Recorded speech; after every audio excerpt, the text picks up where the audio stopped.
Raquel Catani não era apenas a filha de um deputado. Ela carregava em si uma identidade única, construída em meio à pressão de ter um pai figura pública e a busca pela sua própria essência.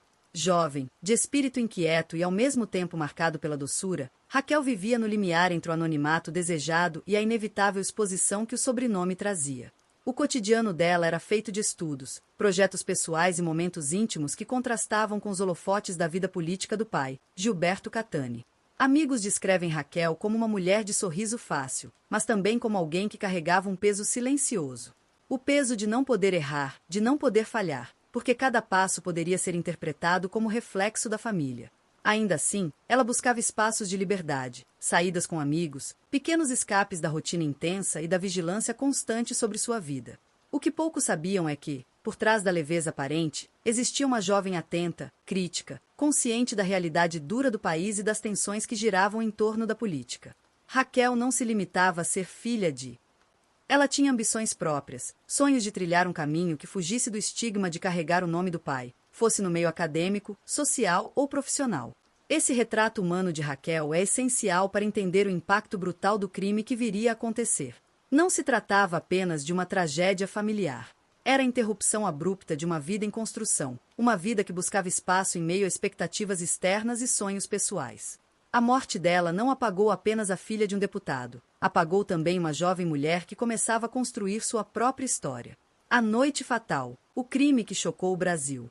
O assassinato de Raquel não foi apenas um ato de violência, foi um acontecimento que rasgou a opinião pública como um estilhaço. A noite em que tudo aconteceu permanece envolta em detalhes perturbadores e perguntas sem resposta. O local, as circunstâncias, o momento exato, cada pedaço da narrativa carrega uma mistura de choque, medo e indignação.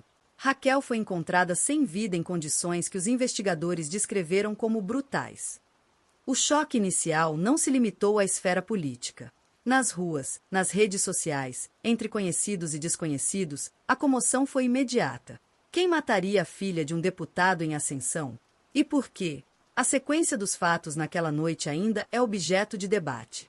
Testemunhas falam de movimentações estranhas, veículos em atitude suspeita e até ligações interrompidas que Raquel teria feito antes do crime. Cada detalhe parece apontar para algo maior, algo que extrapola um crime comum. As especulações surgiram como um furacão. Vingança política? Crime passional. Alvo escolhido ao acaso? A brutalidade do assassinato não apenas ceifou a vida de Raquel, mas instaurou uma onda de medo e desconfiança. Era como se o Brasil tivesse sido lembrado de sua vulnerabilidade mais crua. Ninguém está verdadeiramente seguro, nem mesmo aqueles cercados pela influência e pelo poder. Enquanto a investigação se desenrolava, o país mergulhava em uma mistura de tristeza e indignação. O corpo de Raquel não foi apenas encontrado sem vida, foi encontrado como símbolo de um Brasil ferido, onde a violência parece não distinguir idade, status ou sobrenome. Entre política, justiça e mistério, as repercussões do caso.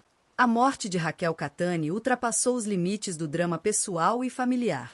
Tornou-se, inevitavelmente, um episódio político. O deputado Gilberto Catani, já figura controversa, passou a viver uma dor que se transformou em pauta nacional.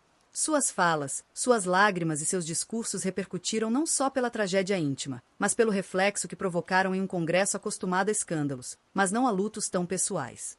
O caso rapidamente se transformou em arena de disputas.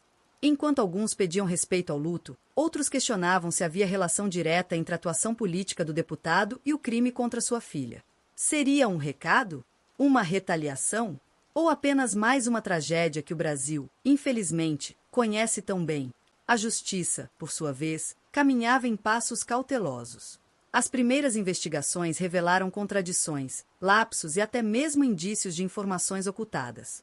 Isso gerou um clima de desconfiança. Estariam tentando proteger alguém?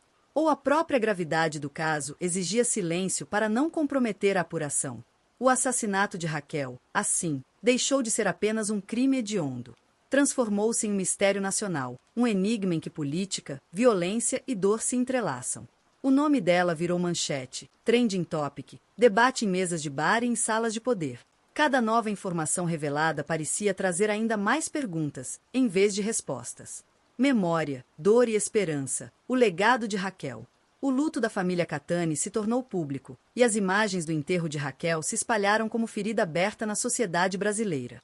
Milhares acompanharam, alguns em silêncio respeitoso, outros em revolta contida. O que ficou evidente é que Raquel, em vida, talvez não tivesse buscado a fama, mas em sua morte se tornou símbolo. Símbolo da fragilidade da juventude, da violência sem fronteiras e da dor que não distingue poderosos de anônimos.